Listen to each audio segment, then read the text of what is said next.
Welcome back to Jump Scare. I'm Betty. And I'm Chad. This week we cover Texas Chainsaw Massacre 2, part of our second serving.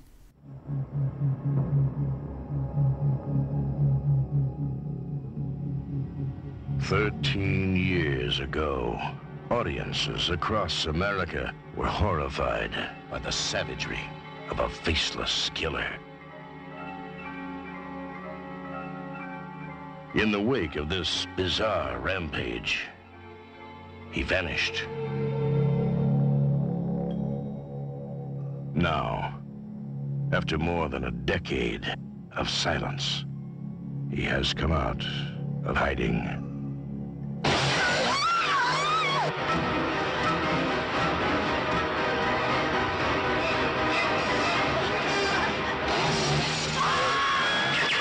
Texas Chainsaw Massacre 2. The Buzz is back. Directed by Tobe Hooper. The best movie to have for the beginning of this month. We probably should have had this towards the end because I chose this to be the second serving for two reasons. One, everyone's going to want a second serving in a couple of weeks for Thanksgiving. Two, this is a family coming together just trying to eat around the table. Grandpa invited. Grandma with the dried up titties invited. Yep. Everyone's going to be sitting at the table. They're all about family here. Dark meat, white meat. That's a different movie. But the principle's the same. They're going to eat everybody in this movie. We like all kinds of meat. I mean, the Sawyers like all kinds of meat. Let's not get it twisted. I'm not eating any. So now, this was the first time you've seen this, right? This is the first time I've seen this movie, yes. And it will be the last time I see the movie. One and done. The movie has a recognizable face. You got Dennis Hopper as Lefty. I love his brown suit coordinated with the brown hat. It's perfect. He's all about coordinating colors. Yeah, and his car was the same color as the suit. Did you notice that? It was like a traveling shit stain. Yeah, he's got the beige suit, beige car. He's just beige man. Caroline Williams is Stretch, who plays a DJ. Who's kind of a Daisy Duke DJ? She's a Daisy Duke DJ that reminded me of... What was her name again? I already forgot her name. Margot Kidder. Margot Kidder. I was like, is that Margot Kidder for a second? Yeah, obviously, I knew it wasn't Margot Kidder, but she's just... It's the voice. She just reminded me of her in a lot of ways. More than one. The music of the film that, unbeknownst until the end, was written by Mr. Tobe Hooper himself. And some other dude who I already forgot his name. Yeah, it's very reminiscent of Psycho. It's so Psycho-esque. It plays throughout the whole movie, and I can't take... I mean, the movie, obviously, you're not going to take it seriously. It's a comedy. It's a horror-comedy, right? It's a horror comedy, in my opinion. It's not anywhere close to the awesomeness of the first one. I think, Shad, you were telling me that they just... they forced him basically to do this movie so then he could do those other two movies. Yeah, it was kind of part of a deal. He kind of did this just kind of so he could get these other movies made. Oh Lord. Opening scene, crazy yuppies in the car being ridiculous. You know, the car phone. I mean, it just encapsulated. I gotta say, that's the one thing about this that's kind of timeless is... You use cell phones a lot in this movie, which is something you didn't really see in other horror movies or any other movies at the time. This one, you've got them calling in to the radio station. You've got even the Sawyer people calling each other on cell phones. Chop Top and Leatherface are calling the dad and telling him, hey, we fucked up and all this. They're calling him on the cell phone in the van that he's driving around in. Yeah. Which I love the fact that he's listening to the radio, but not the radio in the van. He's just got his own 80s boombox sitting on the dashboard with pulling the antenna up and listening to it. It's strapped to the dashboard. And also he has a desk phone. There was a fucking cell phone. I mean, was that supposed to be a car cell phone? That's the car phones of the time. Okay, from what I remember from my dad, now mind you, my dad had a very fancy car during this time frame. So it wasn't, it was like built in his car. It was like actually built into like the middle console of the car. It didn't look anything like this. This looked like someone just took a big old plastic box and just dumped it on top of the dashboard with like a phone in it. Well, that's because it was no doubt an add-on. You weren't going to be like, you notice the Yuppies at the beginning, they got their phone out. It was made into like the center console. Yeah. But like in a delivery van, like that a food truck, you're not going to have like a special built-in phone console for that. So they just tacked it on wherever. Well, you know, the Yuppies got what they deserved because they were fucking assholes. And I was like, what is going on?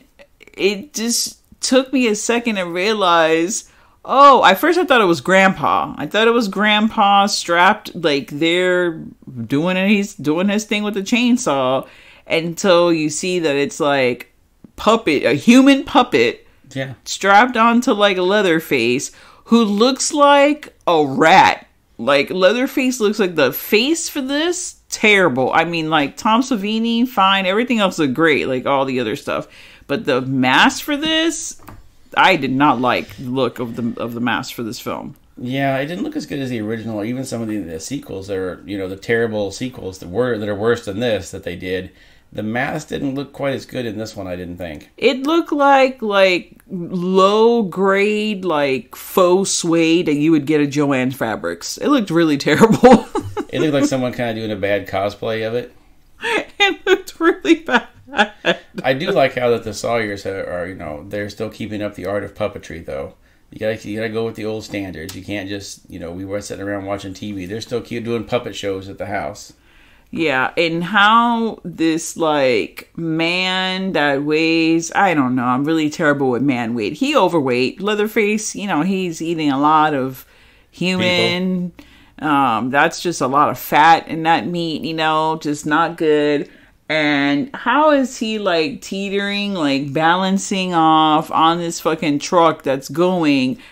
Now, it said later by Lefty that the car was going 90 miles an hour.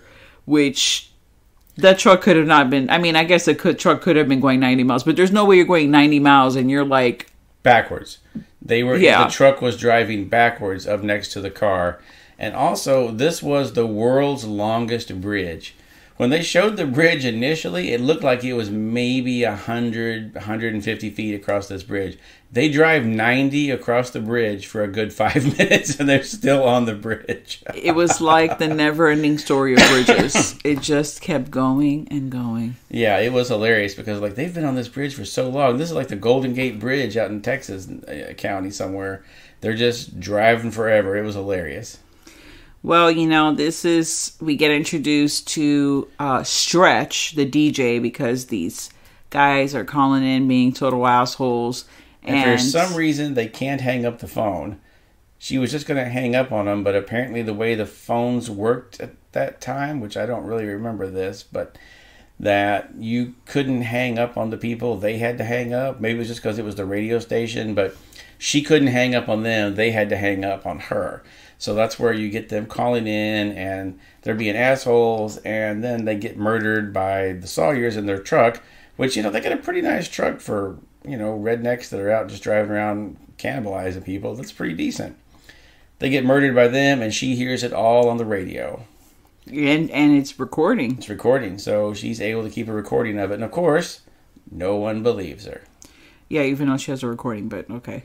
And we get introduced to Lefty, who's on the scene looking at the, terrible accident that occurred, and he's inspecting, like, the chainsaw cuts. Yeah. And you find out in this scene that he must have been a pain in the ass because he was actually related to Franklin and his sister from the first film. And he's just been after the chainsaw killers for like the last 14 years.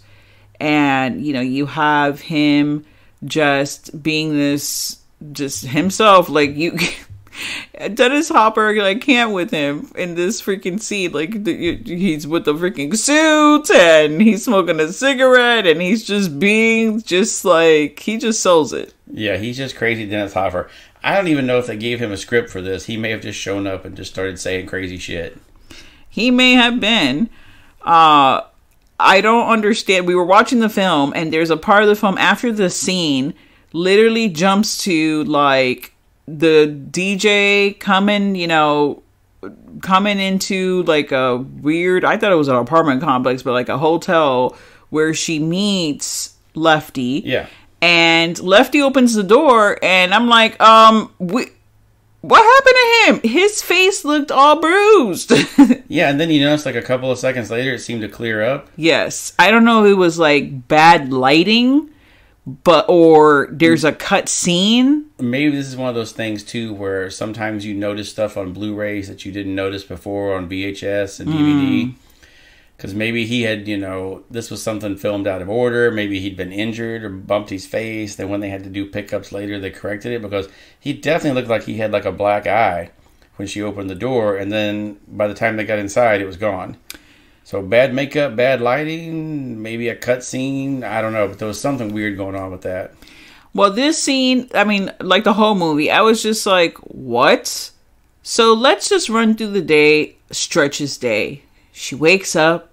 She reads the paper. She's like, oh no, this guy just totally comes off as a crazy kooky guy that's not credible. But I did hear some crazy shit on the radio last night that I have taped.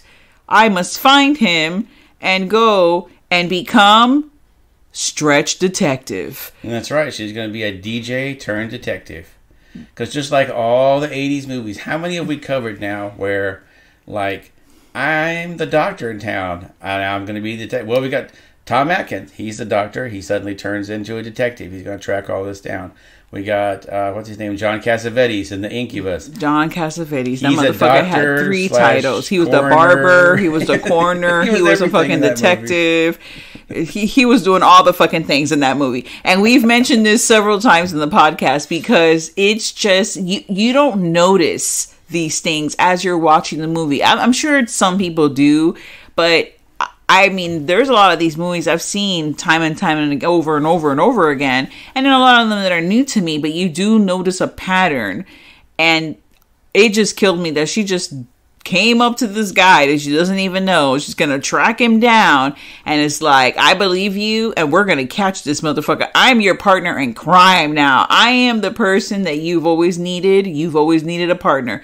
Was he blonde haired? Because that would match the whole like blonde hair, like dark hair, team up the cops. Yeah, they always do. No, he's got dark hair. He got dark hair. Damn. Well, you know what? You wouldn't even tell because he was wearing that freaking tan hat. So that's kind of light haired, right? I guess so, that'll count. I know. I'm pulling. It's a reach. But I love how this too. Like, it's very obvious to anyone that he at some point he comes to her and says, "Okay, look, I know at first I didn't want to work with you, but now I do. So go ahead and play that tape every hour on the air, and let's just see what happens."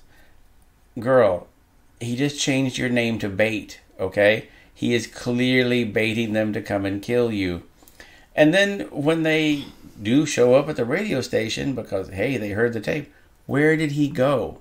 Later he just says, "I'm sorry I was late." Why weren't you at the station all day, Lefty? What were you doing? Did you have some other crazy business? Were you off were you on a conference call with fucking Dr. Loomis talking about Michael Myers? What the hell were you doing? Well, refresh my memory. Was this before or after he went to chainsaw shopping? He had already gone chainsaw shopping. Okay, so he already did the crazy chainsaw shopping.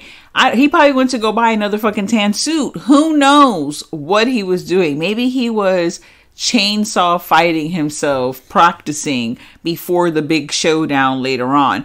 But, I love how he just totally skipped one of my favorite parts in the movie. Oh, here we go. Where it was, randomly...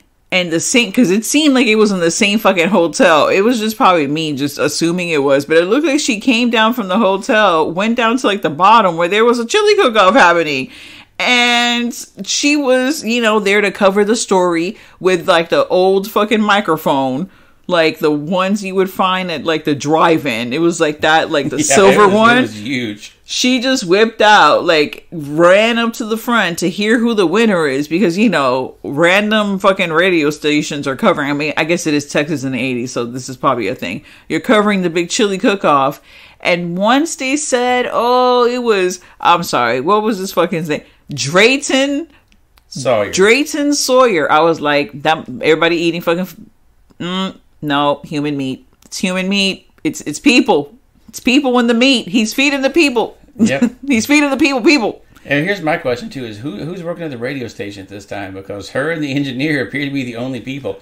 This is another like Adrienne Barbeau in the Fog thing, where it's a one man, one woman show. It was her radio station. It was just like a owner that lives like in New York that owns it, you know, and they just happen to just be running it, but they don't really control anything. This is the worst looking radio station I've ever seen in my life. This place was a dump with a capital D. It was. It looked like actually someone rubbed shit all over it because it looked really dirty outside and inside. It was just disgusting. Carpet tacked up on the walls for your soundproofing. And I love how, now we'll get to this later, but... Oh, now I was going to say, don't spill the beans. But there is just a random, at one point in a room, just a big giant like bathtub, like a feed trough looking thing, full of ice and sodas. And I'm thinking, was that for the crew and they just moved that there because they were like, hey, we got a good idea for this scene? Because why would a radio station that only has 2 people in it have like a 50-gallon tub of ice just filled with sodas? Wouldn't you just get a cooler or, I don't know, a refrigerator for that shit? I guess you would. 2 questions. Chili cook-off scene. I can't get off the chili cook-off scene. Okay. 2 questions. Why in the movies, when they talk about human flesh, it's always so fucking tasty? Is it really tasty? I'm not trying to really find out, but anytime there's like no one ever notices it's human flesh, but everyone loves it. They're like killing each other in the streets for this fucking meat because it is delicious. Unbeknownst to them that it's human flesh, they don't know. They just think this is just like the best smoked meat ever had. You know, we saw that in Motel Hell with the freaking beef jerky. Yep. I think it's just, you know, because that way when they find out what it is, they're going to feel that much worse about it because they enjoyed it. I guess. Also, I heard like once you eat it, you just are hooked. Is that like a myth? I don't know. I guess this is questions for cannibals. Please do not email us and let us know because I don't want to know if there are any cannibals out there. And also, I am not going to be trying to find out. So either way. Listen, if there is one of those German cannibals out there listening to us, please email us and tell us. No, please don't. No. And then secondly, when the lady that's announcing who the winner is, she just can't get off the chili. She's eating the chili off the fucking award because for some reason they put chili in the award. They put chili in. There's like a cup, a golden fucking cup, a bowl, and it's filled with chili in there. She's just eating it. How did she not realize that was a fucking tooth? He took it out and he was like, oh, hard shell peppercorn. My ass, that was a hard shell peppercorn. That was a fucking tooth. How do you not know what a tooth looks like? Or tastes like? I mean, I guess you're not going to know what it tastes like, but if you've ever had like really fucked up teeth and you've cracked a tooth or something, it's, you know, I feel like that's something that you would know. Yeah, as soon as you looked at that, you would spit that out and be like, well, that's not a peppercorn. That's at someone's tooth. My first thought would be, how the hell did I break my tooth on this damn thing? Also, let's just skip forward to like the scene where we were just talking about where he's whatchamaface, he's driving the car and he has a cell phone and Drayton. And he also has the crazy thing. There's a point where he has the phone in one hand. He has the freaking radio. He's turning the radio station so he can get who's driving the car? He had his hands off the wheel and was driving 90 miles an hour down the road for a good 30 seconds. He did not touch the wheel, and it was good. This thing has impeccable alignment, is all I've got to say. It does, or maybe his penis was doing all the work. Who knows? I have no idea. That's the only appendage that was out. Obviously, it wasn't the feet. Yeah, it was crazy. I don't know how this movie and Cars, they don't really seem to understand how they work. It's kind of like a Fast and the Furious movie in that way. It is really funny. I was dying of laughter when that was pointed out. I was just like, what the fuck is happening in this movie right now? So, after Stretch has been playing this tape all day, that's when You get Chop Top, who's Bill Moseley, which we didn't mention earlier, but I think everybody just knows Bill Moseley plays Chop Top in this. And I feel like anyone, if you've ever worked any kind of job anywhere and had to deal with the public, as soon as this guy came in and took out a metal coat hanger and started heating up the end of it and scratching his head with it, you'd have been like, well, I think we're closed for the day, and ran like hell for your car. Nope, she want to have a whole conversation, but I'm going to tell you right now, from this point of the movie, actually, this segment that was way too long, in my opinion, between her and Bill Moseley. They were just like, we need to fill up most of the movie, and we're just going to do it in this one scene. That scene was way too long for no reason. You find out that Stretch, I feel like her name was Stretch because her mind was stretched out. She's fucking nuts. There's something wrong with this woman, like right off the bat. I mean, obviously, I kind of reenacted what her day was. She woke up, she combed her hair, whatever she did. She decided she's going to be a detective now. She no longer DJ, or she DJ detective. And then she's just like, oh, I'm just going to have this long-winded conversation with some crazy fucking guy with a coat hanger. Like, no, bitch. Like, I understand she was trying to, like, get him, like, preoccupied and didn't want to, like, not look at him, because once you turn your back, that's it. You're fucked. Yeah, there's a pretty good jump scare in this, too, where he's trying to get her to go down and look into the record vault, and suddenly the lights come on and Leatherface comes running out with the chainsaw. I love how these chainsaws, like, they either start with, like, a half pull, you just go beep, and it starts, or you've got to rip that thing 40 times for it to start. There's no in-between. There is no in-between. But that was a pretty good jump scare on there where he comes running out at her. And, then you get the really awkward scene where he chases her into the room. And I guess this is where we get sexy Leatherface. No, this is where I'm taking over the podcast right now. This is where I'm taking over the podcast, because what the fuck was this dialogue between Stretch and Leatherface? Leatherface, as we know from the other movies, he's just gonna kill you, right? That's like his thing. He's gonna kill you, get your meat off your bones, hang you, do whatever. That's his whatever. Why in the world did he decide, you know what? Maybe he thought, she don't got that much meat on her, so I'm just going to make her my girlfriend. This is where I came up with two different titles for the film. Because now we've entered a whole new genre for this film. It's no longer a comedy. It's no longer a horror movie. It's now a motherfucking romantic comedy. Okay? It's a romantic comedy. And my two names that we have is Leatherface in Love or Leatherface in Lust. Okay? Because was she desperate for a date? He's decided, I'm not going to kill you. I'm going to gently caress your inner thigh with my chainsaw. And then... This is after he savagely had the chainsaw on his crotch, thrusting it into the ice that she was a straddle of this tub. He's slamming it in there, and she's like yelling and hollering. There's cans bursting and spraying stuff all over her. There's no symbolism at all in this scene. Very subtle, Toby Hooper. Yeah. Are we good? Are you really, really good? Are you good? How big is it? Like, I was just like, what? When she started talking, I was like, what the fuck is this bitch saying? Did a 2x4 hit her in her head and now she has forgotten that there is a fucking 200 plus man, like, with a chainsaw wearing someone else's face with a terrible wig? Because, that can't be his hair, right? That's just someone else's hair he put in his head. I would assume. Chainsawing the shit out of a fucking bucket of ice. An ice tub in front of you.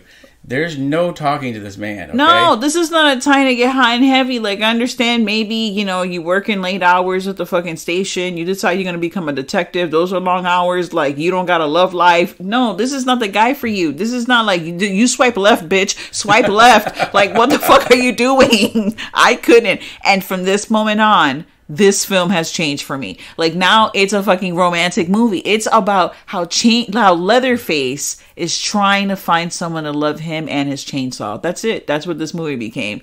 Everything else that happened in the movie, did anything else happen? Because all I remember is his search for love.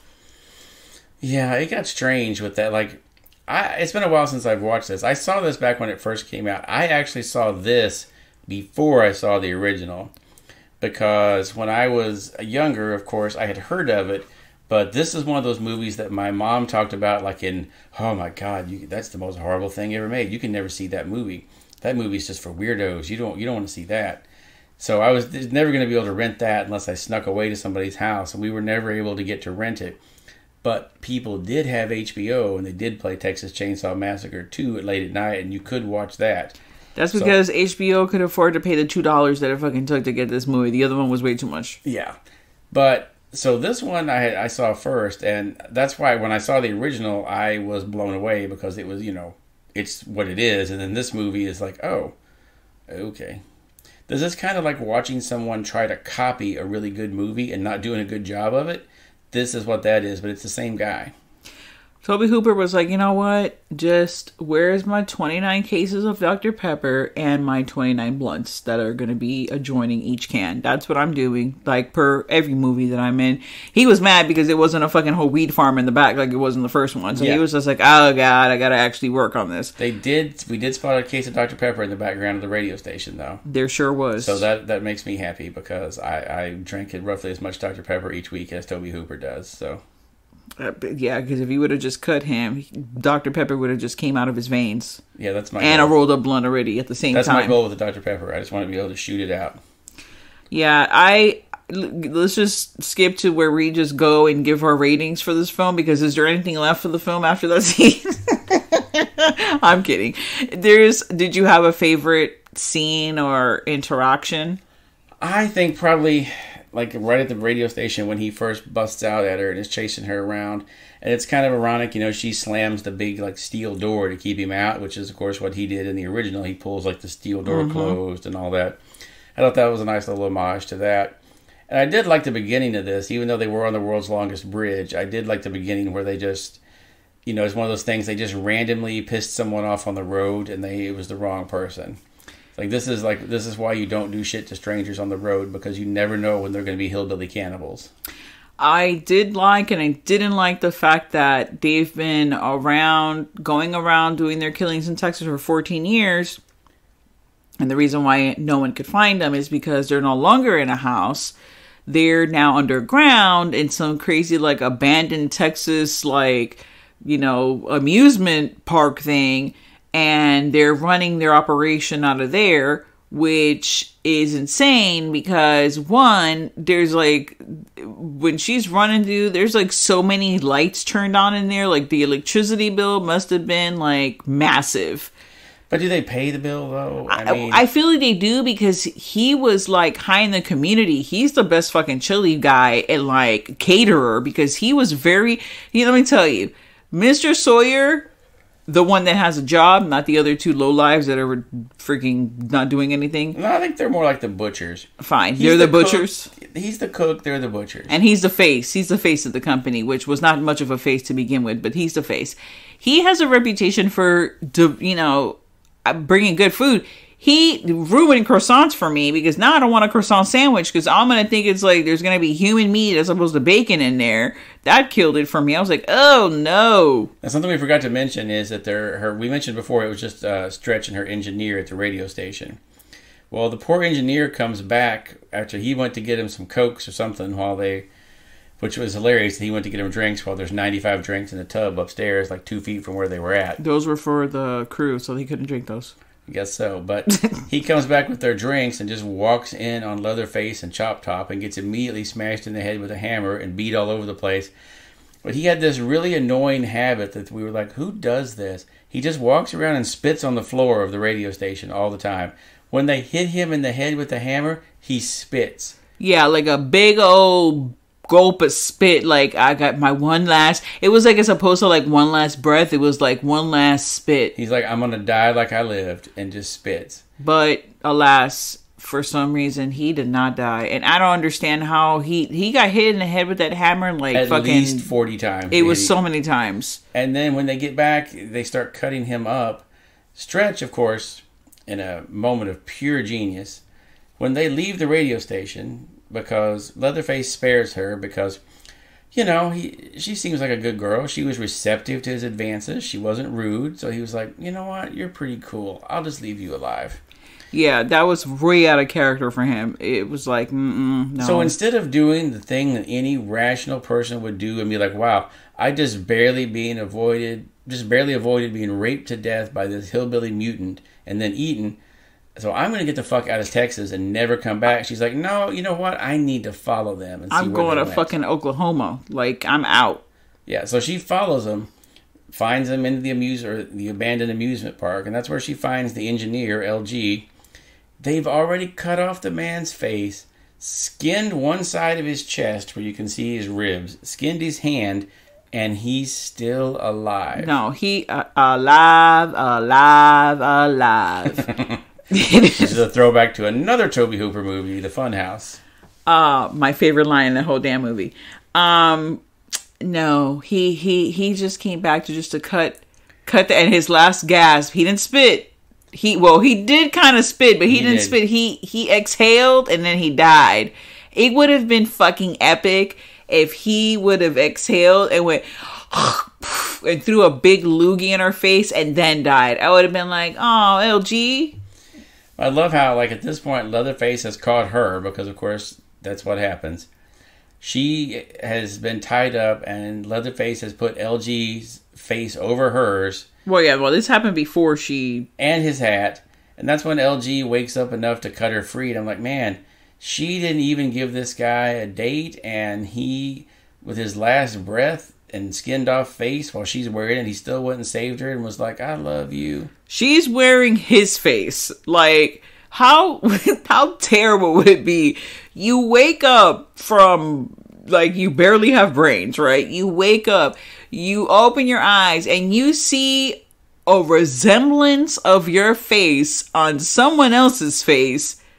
Fuck, man. That's the fucking worst. Like, he should have just... I thought he was trying to, like, slit his throat when he was doing the whole knife action that he couldn't really do because, he only got hit in the head, like, 90 times. When he was trying to cut her through... He just should have that one last blow. That's all he came back. He just came back to do one last good thing and then he was dead. Yeah, the whole movie after that, it's just... Her running around from Leatherface and the family, and Dennis Hopper just running through the building, just sawing every big ass bone that's holding the structure together because his goal was, like, I guess, to tumble down the whole structure so it implodes upon itself and kills everybody below, which I guess is ridiculous. He went with no backup, I guess, because no one wanted to believe his ass, even though I love how she played that for 8 hours. Like, let's say her work thing was like 8 hours. The cops no one ever called the cops to complain that some crazy shit was being put on the radio. The cops never came. Like, nothing was ever done about that. But, and the fact that Dennis Hopper showed up and his weapons he brought was just chainsaws. Where is your gun? Like, you're still, whatever. I mean, this is Texas. You can own any weapon you want. He could have went down there with an AK-47 and the movie would have been over in 3 minutes because he could have just shot him to death immediately. He could have had a whole fucking ice cream truck full of guns, grenades, all kinds of shit in there to go in. But he went blazing with literally 2 small chainsaws strapped to the sides of his body, like pistols. Like he was a gunslinger, but with chainsaws. And then a big ass chainsaw. What? No, by himself. And... yeah, and I did not feel bad for Stretch at all. Stretch was just, like, dumb as hell. Like, what? Never put yourself... Look, DJ Detective. First of all, you didn't even bring a weapon of any kind. If she had even, like, grabbed a ball bat or a knife or anything and took with her, you'd thought, all right, she took, like, a hunting knife. Maybe she's going to stab some people. No, she took nothing. She didn't even take a paperclip. So I don't know what DJ Detective's plan was, but it was terrible. It was not a good plan. Now I'm going to list the rest of the things that I liked from the movie. All right, let's hear it. All right. Chainsawed asshole.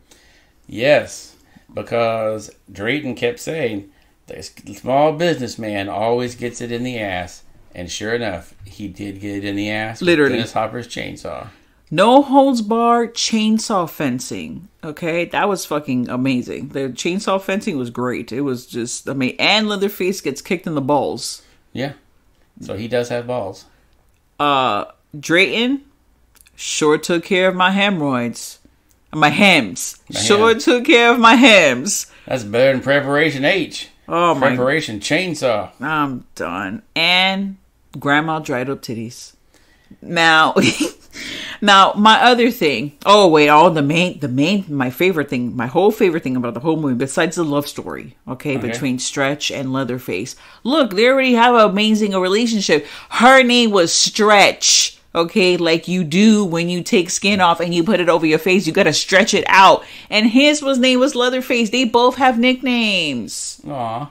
Okay, because his real name was Bubba, right? Like Can you recut this trailer as a romantic comedy? Yes, we fucking are gonna do that. That's exactly what we're gonna do because that is amazing. Okay, amazing. Now, there's a scene where Lefty. It's just been going around, cutting shit up, trying to implode this place. And, oh man, here he sees Franklin, okay? Sitting in the fucking wheelchair, all right? Still in the wheelchair. Still in the wheelchair, holding the motherfucking flashlight still, and the flashlight still works 14 years later. Mind you, it did die out, and the one light had one last shine. Yeah, it was like, as soon as it saw him, it was like, I've been waiting for you, Uncle Lefty. And then the flashlight just slowly died. And you could hear like that sound of like the Duracell battery when it closes. You could hear that like snap shut. That was it. And then it's like, oh, okay, the Duracell finally wore out. 14 years this flashlight's been going on. Now I'm going to tell you, if this was like a Michael Bay film or modern film, the batteries would have rolled out the flashlight to show that they were like a Duracell. Yeah. So like, this is how strong our fucking batteries are. They last 14 years without being encrusted, fucking blowing up inside. Like, none of the shit that happens. 14 continuous years of battery life with these flashlights. Or, I'm sorry, it's been 13 years. So, 13 years. I'm pretty sure that's bullshit, because I may be wrong, but I feel like there was a part in the first movie, where Franklin was trying to get the fucking flashlight to work, and it didn't want to work, but, I may be wrong. I'm pretty sure that was a thing. That may have not happened. Yeah, so the batteries lasted all that damn time, and I just could not. I was just dying of laughter because it's just like, what the fuck is this? Like, who thought, what? This is a good idea. Let's just throw this in there. This is why they should not let Toby Hooper smoke weed so much. I mean, there's a point of like, Toby, you're too high. You need to stop doing this. But then again, he did make Life Force, so, and everybody had to be real high when they made that. I like that movie, so I don't even know what you're talking about. And how the hell did these people decide, you know what? We have a whole house, okay, that we've been in. I thought in the first movie that was like their home house, like they lived there the whole damn time, blah, blah, blah. Apparently that's not a thing. I guess they were just jumping from house to house, or they started in that house. Nevertheless, they decide, you know what? We can't just be in a house anymore. We gotta bounce.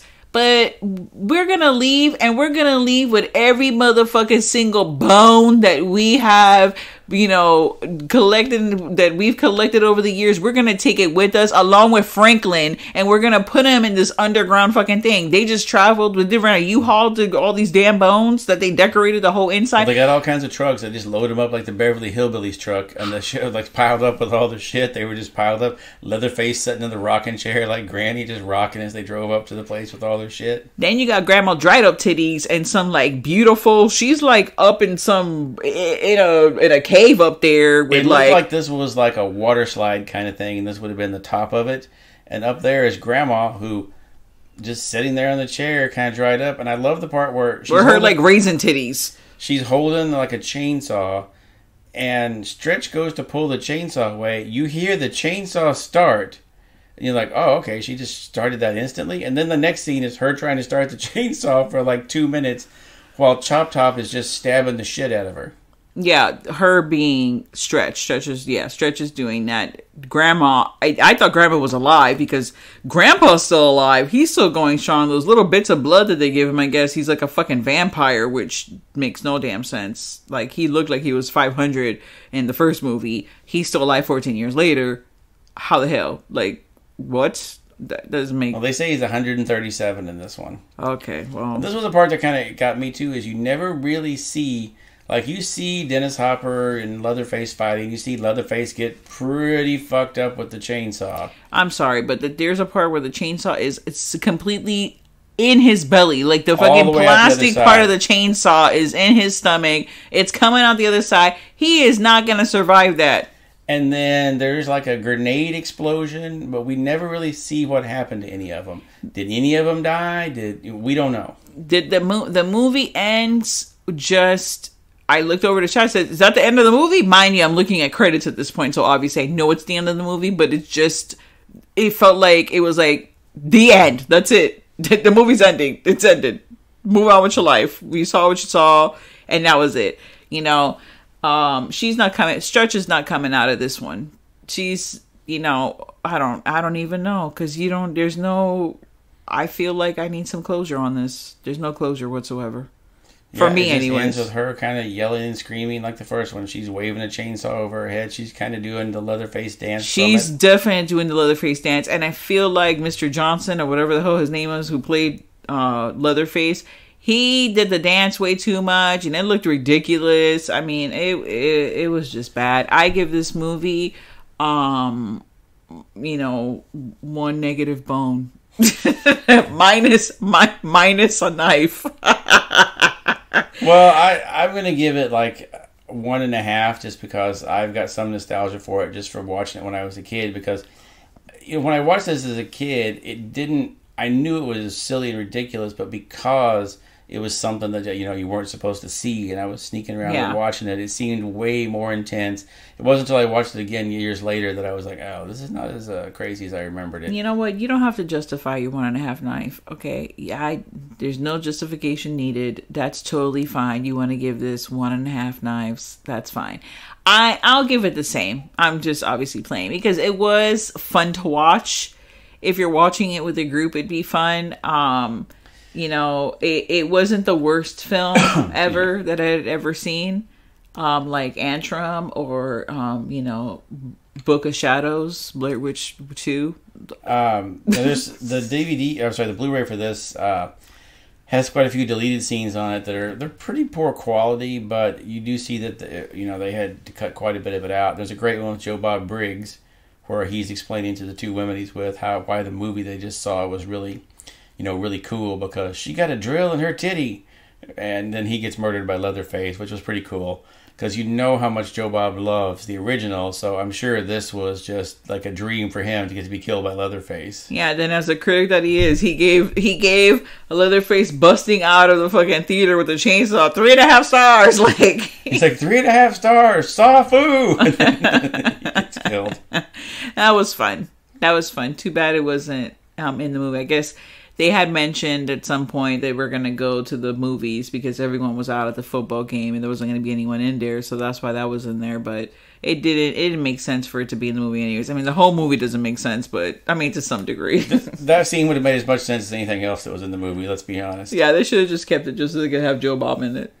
And he's still listed in the credits too, even though his scene wasn't in the movie. I guess once you film it, you've got to be listed. Yeah, I guess. Well, I mean, he did have a talking part, even though he wasn't, but he's in the extras, so can't take that away. All right, so if you have anything you would like us to talk about on the show, or if you have a movie you'd like us to cover, or you just want to give us a question or comment about one of the episodes, email us at staytunedtothehorror@gmail.com, or leave us a comment on our YouTube, Instagram. You can find us on all the things. We'll link them up on the episode. Yes, and also, we just recently, this was supposed to be released during Halloween, but on IGTV and on YouTube, we have a special segment called Fright Bites, where we watch Shad bake for the first time in his life ever. And, I mean, he cooks here and there, but he's not, a cook at all. We watch him make pumpkin bread and then we discuss Pumpkinhead. That was our Halloween episode. You can catch that video. It's a special this week. It's our first actual video that we've done. So you can catch that on either IGTV or YouTube. And thank you so much for joining us, guys. Stay tuned to the horror. And now, folks, it's time to say goodnight.